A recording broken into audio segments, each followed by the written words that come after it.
Hey. Fantastic. Get up early? Yep. Too early. I got up early. 8:30. Man, I have to tell you, I have. Oh, I'm sorry. I've judged at this festival now for, I don't know, actually 10 years. And the very first one was the longest day of my life. I remember I got up at 3 in the morning, and I finally got home at midnight. And I walked in and something like. So, but it's always a great day, and it's always really amazing to see you guys play and to hear all these young musicians and just check it all out. It's so much fun for me. My name's Brian Kendrick. I'm the Director of Jazz Studies at Delta College in Stockton. And, okay, thanks so much. What we're going to do today is talk about your performance, talk about some other ideas that I have for you in terms of, just developing, and might talk about other things as well. The first thing we're going to do is we have some outstanding solo awards.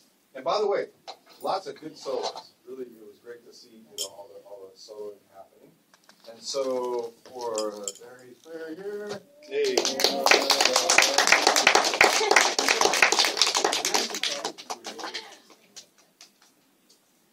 What's going on? I don't know. Some sticking. A little bit, but not the black.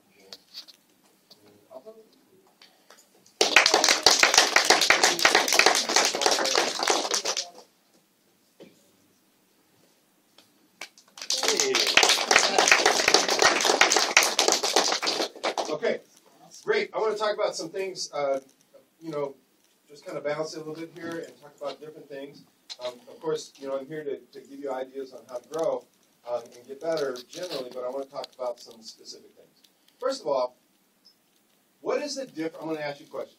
What is the difference between time and groove?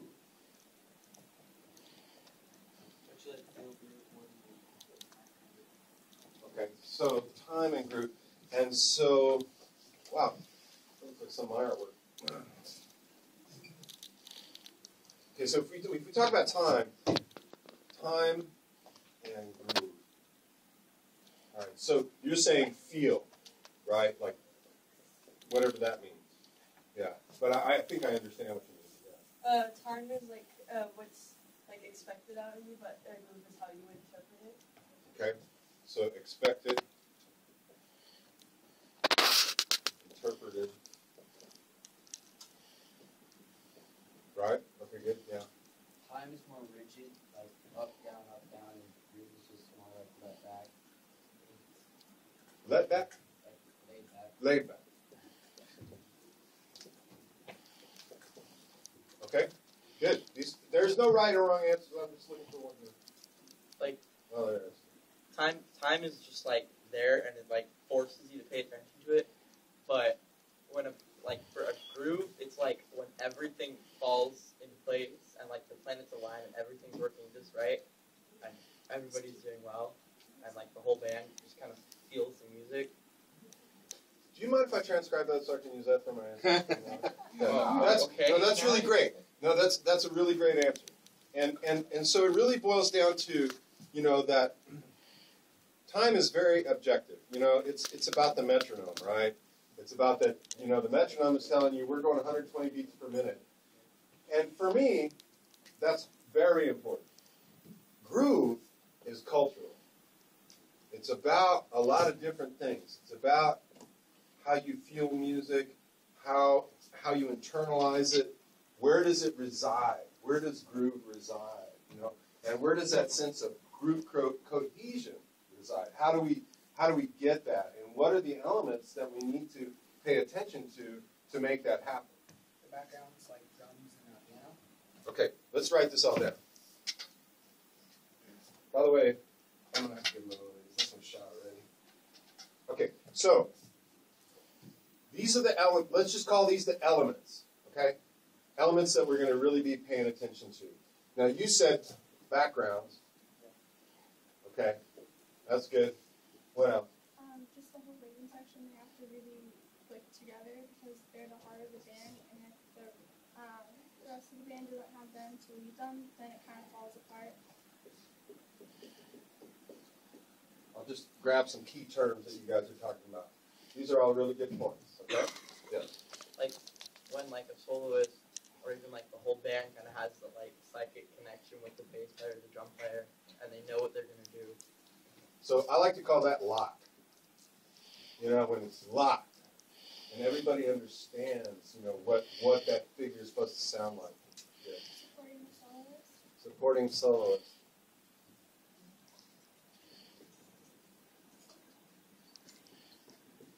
Everybody has a role, right? And your role changes at times. And your role is always kind of morphing, right? But you're always paying attention. Okay, good. Keep coming. Yes. You need the music. You gotta have the music, right? Okay. Yeah. All right. And this is a really important one. I'll come back to in just a minute. All right. Yeah. So dynamics, volume. Yeah.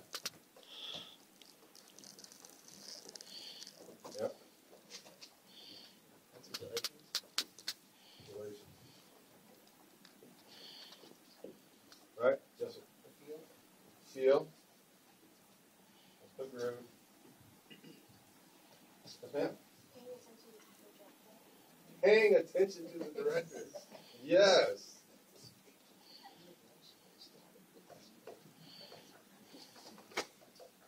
You know, I find that people that pay attention to the director are also paying attention to a lot of different things, right? And so that's a good thing. Okay, let's kind of wrap this up. And has anybody else got anything else really compelling to add? Paying attention to each other, like paying attention to the bass player and the arrangers, like their section.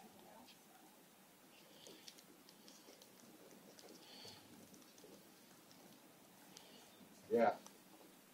All of these are really important. And these are all the things. Isn't it amazing that you come in and you do a performance, which was very good, by the way. I really enjoyed it. And all of these are all things that you have to pay attention, you have to deal with, right? You're walking into a place you've never been before, probably. Maybe you were there last year. But, you know, it wasn't real comfortable. It's not like your band room, or, you know, and so all of a sudden there's all these distracting things. There's the fact that it sounds different. There's the fact that maybe your instrument's not behaving properly. Maybe you're playing on a drum set that you don't know, you know, what's going on, and all of those things. And then we say, and by the way, you have to pay attention to all of this stuff, and you have to do a really good job. That's pretty impressive. That, you know, in terms of what, you know, we ask people to do, that's an impressive list of things to do. So how can we go about getting better at all of these things and really focusing our efforts towards becoming better as musicians and as an ensemble? So where does it start? It starts with the individual, right? Yeah, starts with practicing. Now, Miss Disney is going to give you lots of things to be practicing, but it's also your responsibility to go out and find the things that you're going to practice.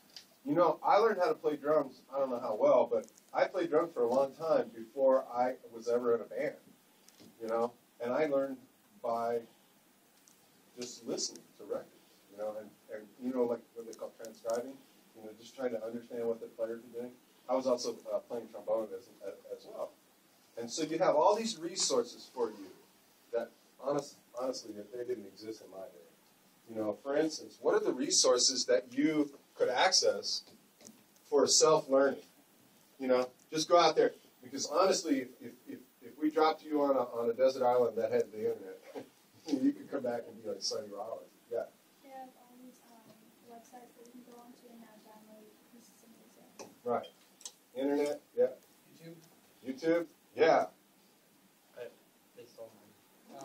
I can just hear my wife right now. Brian, get off YouTube. You know. Spotify. Spotify, yeah. Yeah. Also, just different information about how to play your instrument. Have you ever been to the All Music Guide? You can go on the All Music Guide and find about any musician you ever want to know. When I was your age, when my father was in the Army and we traveled a lot, well, we didn't travel a lot, we moved a lot. And so about every year or so, we'd move to a different Army base somewhere. And about the only thing I had was I had my drums and I had a box of records.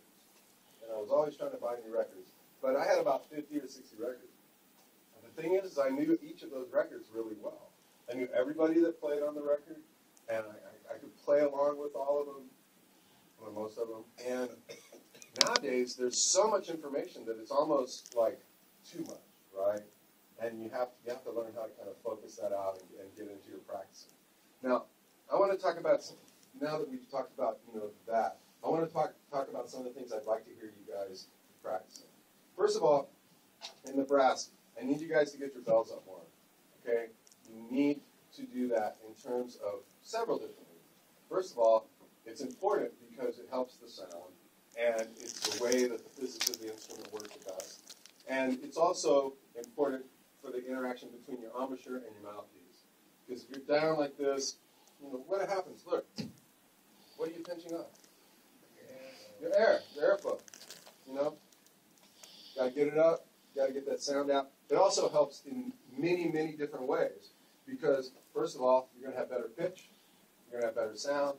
You're going to have better visual connection to the rest of the band. You're going to be more alert. Your body's going to work better. You're going to breathe better. And you're going to support and all of those reasons. Okay? So it's not just that, Olive's band directors had a big convention and said, really the bell should be up. It's that there's a good reason for it. Right? Okay, so that's a really important thing that I want you guys to stay aware of, okay? Okay, thank you. When we were talking about, all of these things, okay, we were talking about all these things, lock, supporting the soloist, which are all great, and you guys are obviously very keyed into all these things. Internalization is really important. One of the things that happened to me when I got to college is my college jazz band director, I was in the first rehearsal, and I thought I was just tearing it up. I was like, man, he's going to love me. He walked up to me after the rehearsal and says, hey, man, give me your folder. So why? How am I going to learn the music? He says, go find some recordings. He says, every time you're looking at the music, the band is over here floundering. You're not helping us, right?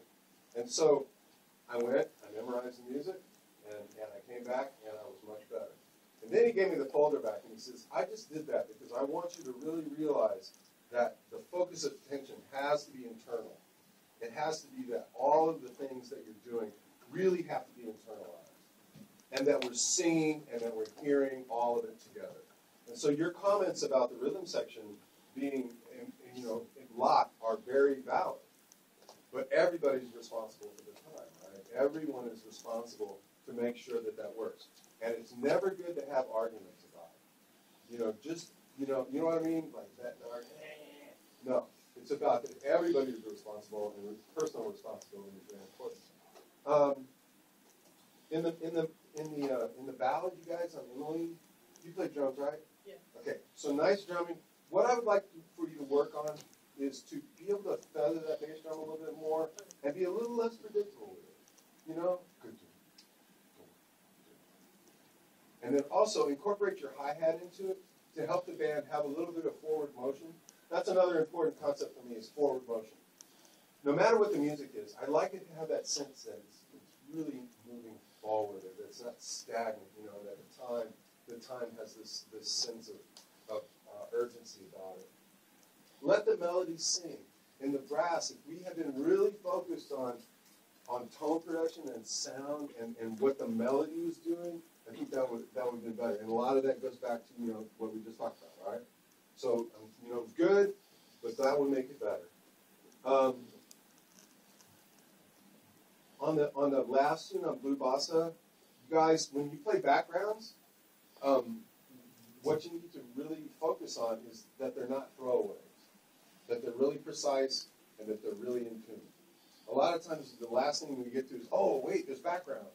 Or maybe during the time the first solo goes through, you're listening to the soloist, and then you get to the background, and you go, oh, dang, background, Make sure that those are just as important and as well crafted as when you're playing melodic material. It'll help things, to be better.